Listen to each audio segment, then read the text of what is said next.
Doug and Tony have landed in Lincoln, New Mexico, and they just watched the murder of an unarmed man. What they don't know is the shooter is Henry Antrim, alias William Bonney, known to subsequent generations as Billy the Kid. Then why did you try to save him? Because I don't like to see anybody murdered. And I don't like anybody putting a hand on me.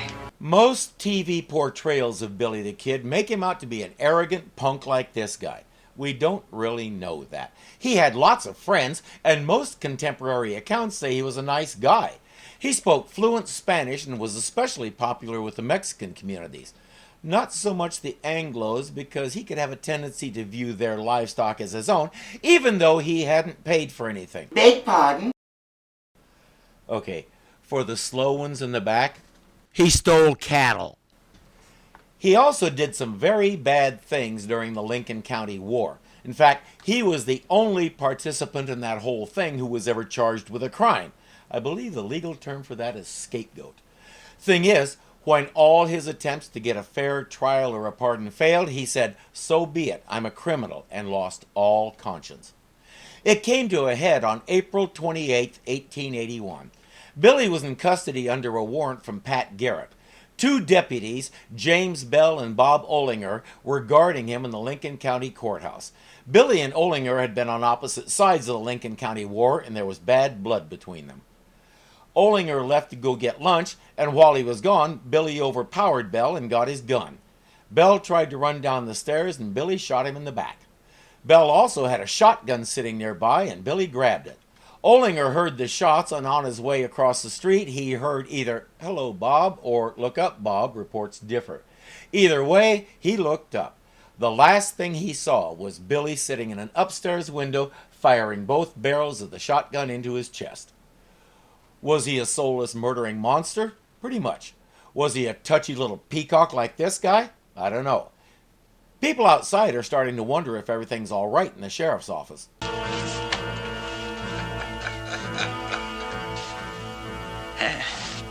Tell you what, sport.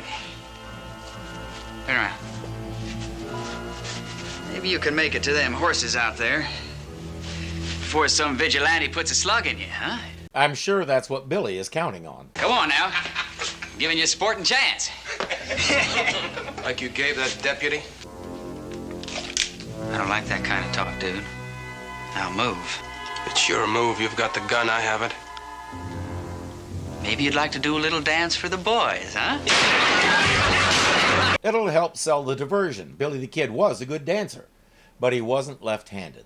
That idea comes from this particular image called a ferrotype. His pistol is on his left hip. It doesn't appear to be a cross-draw holster, and it's reasonable to assume that he would have his pistol on the side of his dominant hand. There's just one problem. This is my astronomy telescope. It's a classic Celestron 8, if that means anything to you. In there is an 8-inch mirror that collects the light coming from the stars. That light comes up to this little mirror, and it sends everything out the back end over here, where we're ready to insert an eyepiece so we can focus and look at what we're looking at. As you can see, if I just put the eyepiece in there, I have to fold myself into a pretzel to see through it unless I'm studying something on the ground. That's where this thing comes in. It's called a star diagonal, and it's nothing but an angled mirror that makes the light turn the corner so I can look into the eyepiece without having to put my nose against the back of my knee.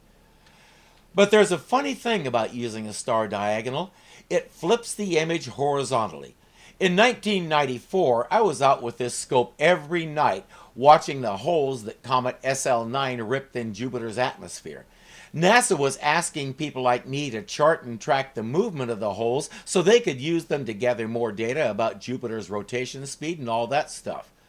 But if I saw an image like this, I had to remember that it was backwards. Before I could chart the markings properly, I had to reverse it because of what my star diagonal does to the image. A ferrotype works the same way. It reverses the image, so to get it to come out right, you have to flip it horizontally. Lots of people between when that picture was taken and the present day either don't know that or have forgotten. Hence, the myth that he was left-handed grew out of one backward picture. All right, drop it. All right, drop your guns over there. Doug just shot Billy the Kid. Look, if you're going to do that, you have to grow a big compensation mustache first. Learn the rules, Doug. He and Tony grab a couple of the outlaws' horses and escape. Why Doug didn't have the good sense to lock all those guys in the cell before he left, he should have thought of that. He does manage to scatter the rest of their horses so they can't follow right away. Billy's gang declares him dead. The control room is baffled. They shouldn't be able to alter history like that. Billy the Kid was killed by a sheriff, a Pat something, a famous gunfighter. Pat something, yes. Famous gunfighter, no. He tried to make himself out to be one after he killed Billy, but the majority of his contemporaries knew he was a fake. When we get right down to it, he essentially murdered Billy the Kid.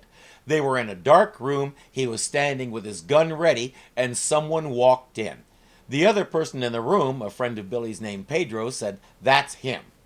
My take? As quick as Garrett realized he was finally face to face with this notorious outlaw, he panicked and started blasting away before he even knew for sure it was Billy. Without any warning, telling him to drop any weapons he had, he just fired 2 blind shots in the dark, and one of them happened to find Billy's heart. But rather than go on and try to be a better and more effective lawman, he chose to try and ride that one event for the rest of his life. He wrote his famous book, which led historians on a merry chase for decades before we finally started figuring out that he made most of it up. He didn't last very long as a lawman. He tried several different enterprises for the rest of his life and failed at all of them. For my money, it couldn't happen to a more deserving guy. I have no sympathy for Kid Antrim, Billy the Kid, Henry McCarty, whatever you want to call him. He was almost pure evil. But I have an equal lack of sympathy for Pat Garrett. General Kirk says there has to be some mistake here. Yeah, those cowboys are mistaken about Billy being dead. Apparently they can't tell if someone is breathing or has a pulse or heartbeat. Good thing Billy's the brain trust of this outfit. And he's not just alive, he's angry. It turns out his belt buckle saved him from Doug's bullet, but now he has a score to settle. He's going after them, and he's going alone. We're going to be following Pat Garrett's book for a lot of this episode, and we'll encounter several of the myths that Garrett invented along the way. I'll address one of them now. Billy the Kid was no quick-draw artist, and to our knowledge, he never fought a stand-up gunfight in his life. He preferred the kind of gunfight where the other guy wasn't looking, like he had with Bob Olinger. Ann has been digging further about Billy the Kid. It seems he was born on the Lower East Side of New York City. Never realized that. And he was raised in Indiana, which is why I always find myself wanting to laugh out loud when actors play him doing a Southern accent. And his name originally seems to have been William H. McCarty. Wrong. His first name was Henry. William was an alias he picked up somewhere along the way. Henry McCarty was his birth name. His father died, his mother remarried, and his stepfather adopted him, giving him the last name Antrim. Thus, when he came to New Mexico, he was Henry Antrim. Because of his youth and his smaller size, the locals called him Kid Antrim. That was when he got mixed up in the Lincoln County troubles. I thought it was William Bonney. He took the name William Bonney when he drifted into Lincoln County. By that time, he had killed nearly a dozen men, and he was known throughout the Southwest as Billy the Kid. There's one part of that little tale that's true. William Bonney was an alias. The rest? Fiction, probably from Pat Garrett. And now for the biggest fiction of all. Number of known killings, 21. And here are the names of all but 2. All but 2. He killed 2 strangers. Those are the words used here. 2 strangers near Lincoln sometime in April 1881. When I say the biggest fiction of all, I don't mean the bit about the 2 strangers. I mean the tale that he killed 21 men, 1 for each year of his life. That simply is not true. His known verifiable body count is 8. That fiction came straight from Pat Garrett, and I'm pretty sure he didn't give a list of names. And one other thing. As I said, he was a cold-blooded murderer whose preferred method was the shotgun ambush. But to my knowledge, he never went after anybody for a perceived insult like this. When he killed someone, he felt like he had a good reason. In the case of the 2 I already mentioned, he shot Deputy Bell so he could escape. He murdered Bob Olinger partly to get away, but partly because of unfinished business from the war. The whole thing started with a legal battle over some property seizure and escalated into a war that killed over 20 men, starting with the Kid's boss, John Tunstall. Tunstall's murder seems to be what put the kid over the edge. He started getting into a little trouble at 14 when his mother died, but for a long time he leaned on his stepfather and could always get out of his little foibles. One of the best stories, and this one happens to be true, he was in jail for some minor infraction and didn't want to be there. He was so small, he managed to shinny up the fireplace chimney in his cell and escape. Our story here is happening in April of 1881. The kid died in July. By this time, he wasn't spending all that much time around the town of Lincoln, or any other town for that matter. He and his gang lived outside town and made their living rustling cattle. But he would occasionally come into town for supplies or just to hang out and party with his Mexican friends. We won't see any of that last part today. Doug and Tony are taking refuge in an empty shack they found. They're trying to figure out what to do next. Tony wants to keep moving at dawn. Doug says we should stay put so the time tunnel can get a fix on us. Tony never thinks of that. Tony, what did history have to say about the death of Billy the Kid? There's so many different legends about him, it's hard to say. His death is one of the few things about him that doesn't have any legends surrounding it. We know what happened. Pedro verified it later. In fact, when the story came out over the next few days, a lot of the townspeople wanted to hang Garrett because, for all intents, he shot an unarmed man without giving him a chance to surrender. Lawmen weren't allowed to do that, even in the Wild West.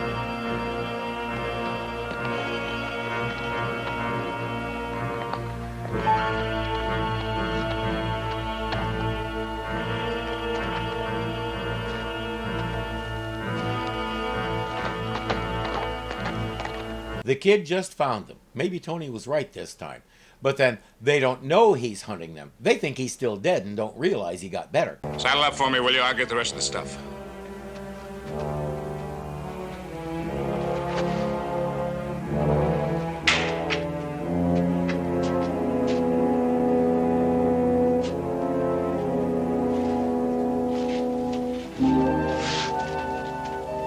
Hello, dude.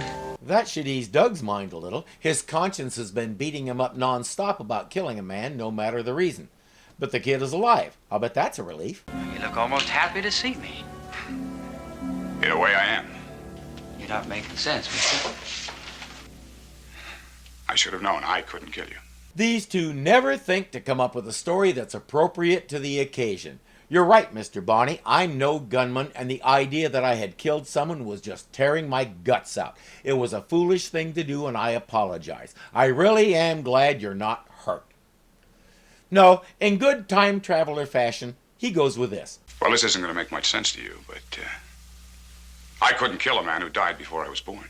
You're right. It doesn't make sense. Try something else. Nobody really knows what time is about or how it operates, but, well, I'm actually alive in this time now, but I won't be born for 50 years yet. That's the same story. I said try something else.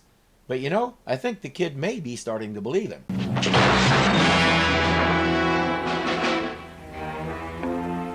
Nobody pulls my leg, mister. Or not. In the tunnel, Anne is in panic mode as usual. When she started doing that, I'm not sure, but it's kind of lapsing into stereotype. That's not a good thing. They need to build power for several more hours before they can transfer the boys, but they have enough to send a short voice transmission. You ready to tell me the truth now? I have told you the truth. I always figured a man oughtn't to die with a lie in his mouth.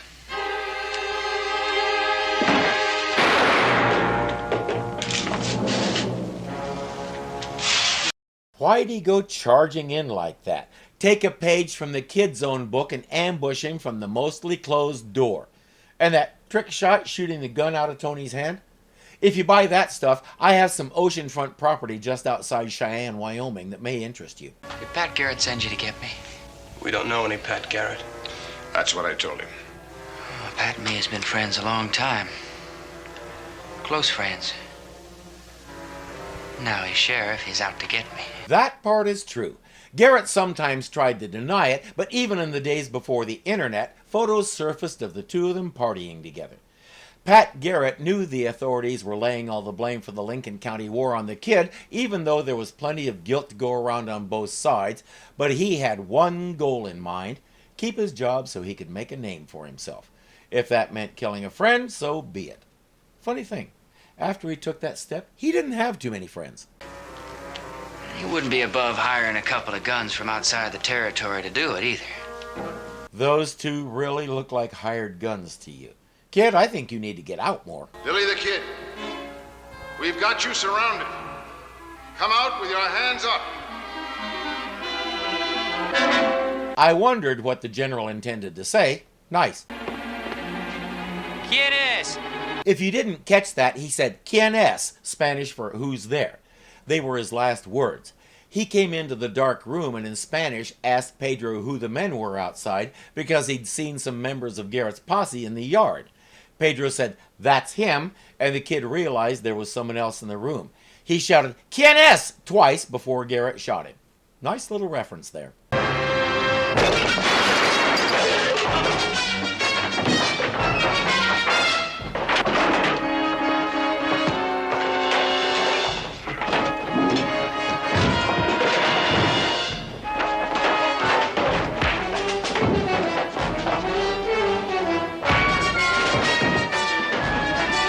There's very little chance a fight like that would have happened, too.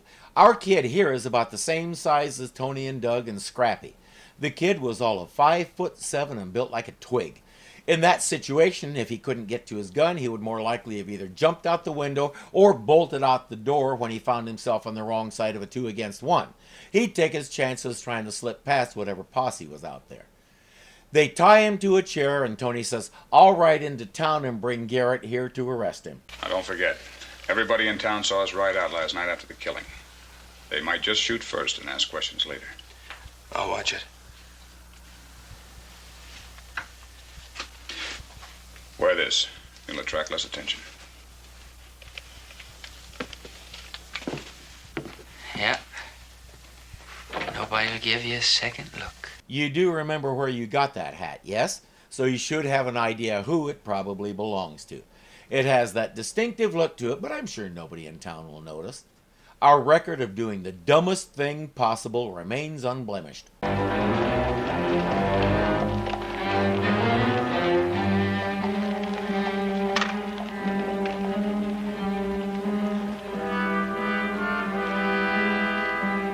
That'll be the funeral for that deputy the kid murdered. The town may be a little on edge. Mister, Yeah?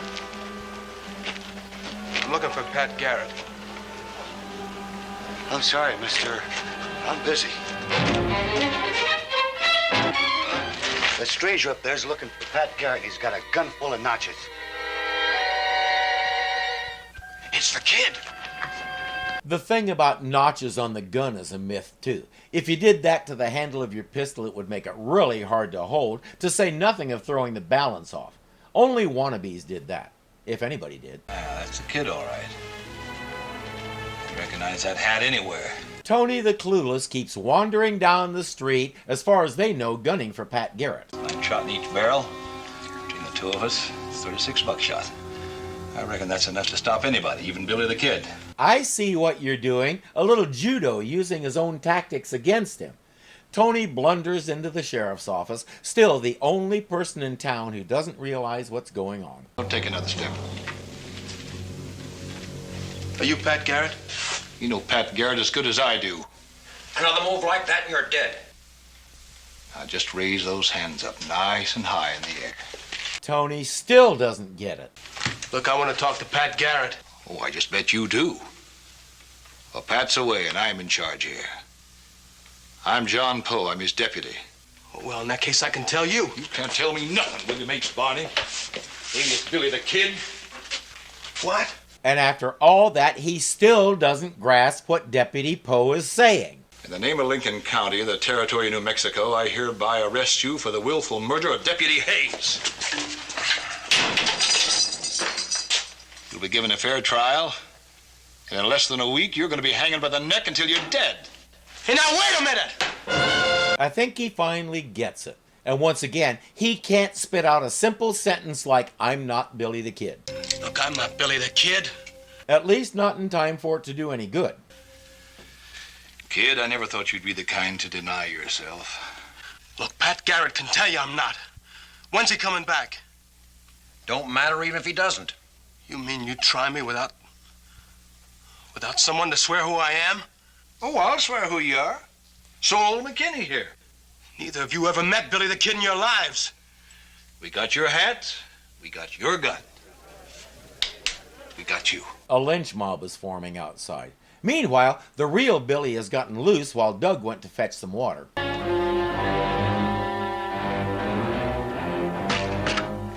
Of which there is none.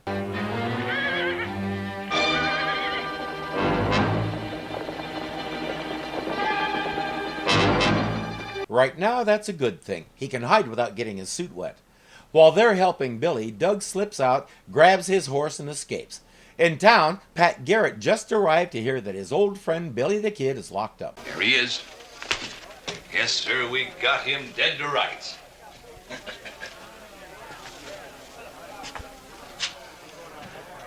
Go on, tell him. Have you ever seen me before? Hello, Billy. That is not what Tony was expecting. Why did he do that? Take off his cuffs. You sure that's what you want me to do? Yeah. Then he says, open the door and let him out. Deputy Poe refuses, so Garrett does it himself. Now come over here and take a look at him. What are you talking about? Come over here and take a look at his neck. Yeah. See what you mean. That neck ain't seen much of New Mexico sun, has it? I think the sheriff is teaching his deputy a lesson about jumping to conclusions based on circumstantial evidence. Take another look at it. Well, now that you mention it, he got Billy's clothes on, but they don't set good on him, do they? That's because he ain't Billy the Kid. Tony explains that he and his friend have Billy tied up not too far from here. Garrett says, hold that thought.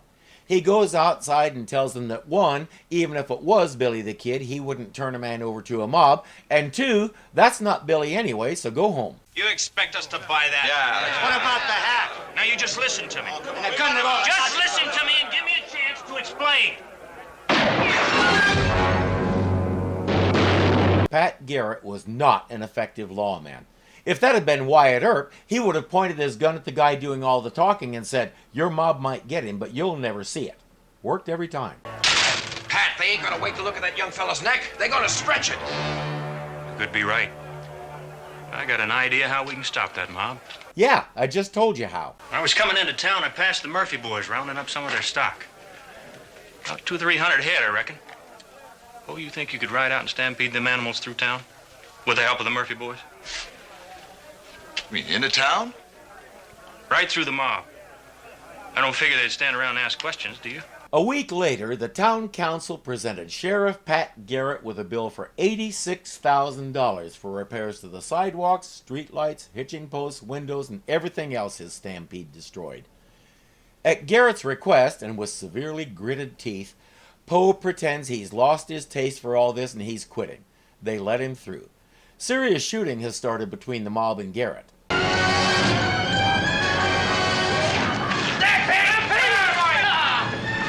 Here comes your stampede.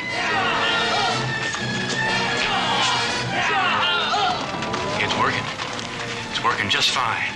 While that's going on, Tony and Garrett get away and ride to the cabin where they had Billy tied up, for all the good it does. Back to town to try and keep Doug alive. Doug is in the sheriff's office trying to figure out what's going on. Too bad there's nobody there to tell him. Hey, kid, I saw him. Which one? Well, the dude, the one who tried to kill you. Is that a fact? Yeah, oh, I could have plugged him myself, but, well, I figured you wanted to. Wilson? You figured right. There's still a little over 5 minutes before the tunnel can yank them out of there. It may be longer than Doug has.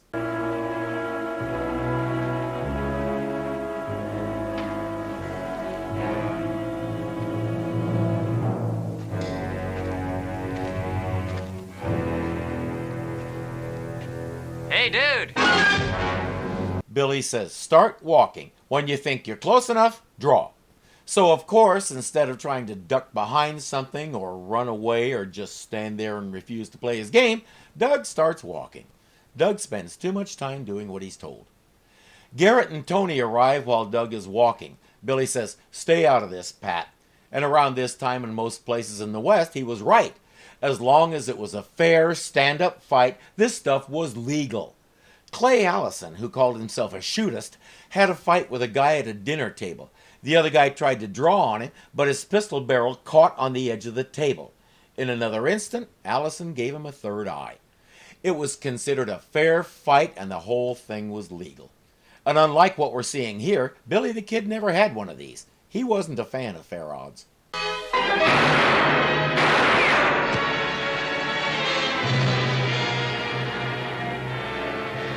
Notice what Doug did. That is the surest way there is to hit nothing. Now watch what Billy was doing. He was taking that instant to aim, and if Pat hadn't intervened, he would have killed Doug. Wild Bill Hickok said that was the difference between walking away and not walking away.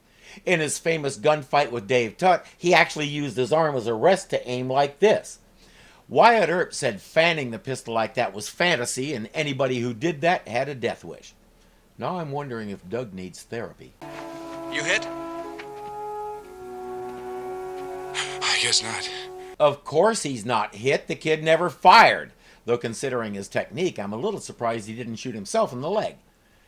And in a remarkable coincidence, the tunnel has reached full power and is ready to switch them just as all the drama ends. Who could foresee that?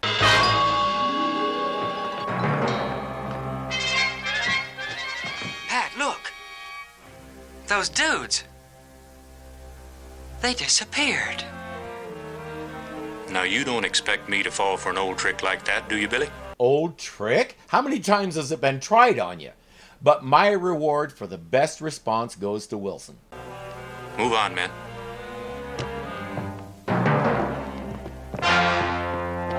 In his place, I might be tempted to risk a bullet from Garrett just to go back to where they were standing and go like this to be sure I wasn't suffering from selective blindness.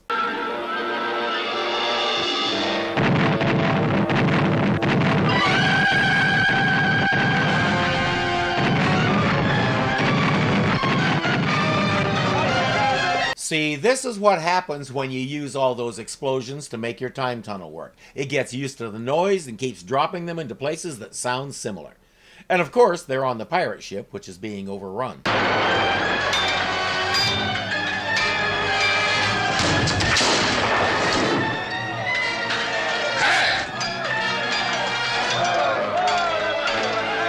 The best thing they could have done was duck down and say, "We're just the cabin boys, please hide us." No, these two have to jump into the middle of it even though they have no idea what's going on.